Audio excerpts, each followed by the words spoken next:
Kaliwat kanan nga ang naging intriga kina Kim Chu at sa Sirchi na si Oliver Moeller sa segment ng It's Showtime na Especially For You. Pinukol nga ng asaran sina Kim at Oliver. Dahil bukod sa pareho silang Cebuano, ay di umano'y may mga netizens ngayon ang pilit na nilalayag ang dalawa na kung tawagin nga nila ay Kimver Love Team. Madami nga ang napataas ang kilay patungkol dito. At madami nga din naman ang nakisang-ayon sa chemistry di umano ng Kimver. Ngunit, sa kabilang banda naman, ay hindi din naman natin maiiwasan na ikagulat ito ng mga solid Kim Pao fans and supporters. Dahil alam naman natin, na ngayon nga, ay kasagsagan ng career ng love team nila Paolo Avellino at Kim Chu at makikita nga din natin na sobrang solid ng kanilang mga fans na talaga nga namang grabe ang suporta na ipinapakita nila.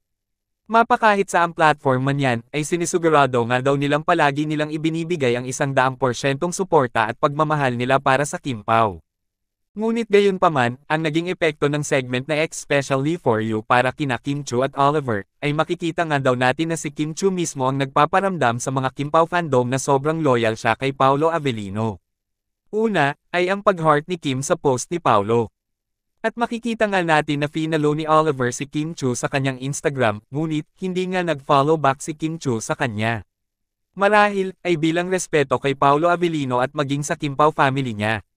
Huwag na nga daw kayong mag-alala. Dahil ayon nga sa Instagram story ni Oliver, ito ay nakauwi na ng Cebu.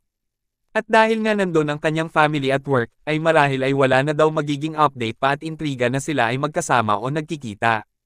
Dahil alam naman natin kung gaano ka-busy ang isang Kim Chu, lalong-lalo na nga ba pagdating sa kanyang career. Kayo, bilang isang solid Kim Pao fan, isa din ba kayo sa naapektuhan, kahit papaano, sa inilalayag ng ibang netizens kay Kim Chu na si Oliver Moeller o ang Kimver? At kung ano ang inyong komento at saloobin, just comment down below. Thank you for watching and see you on my next one.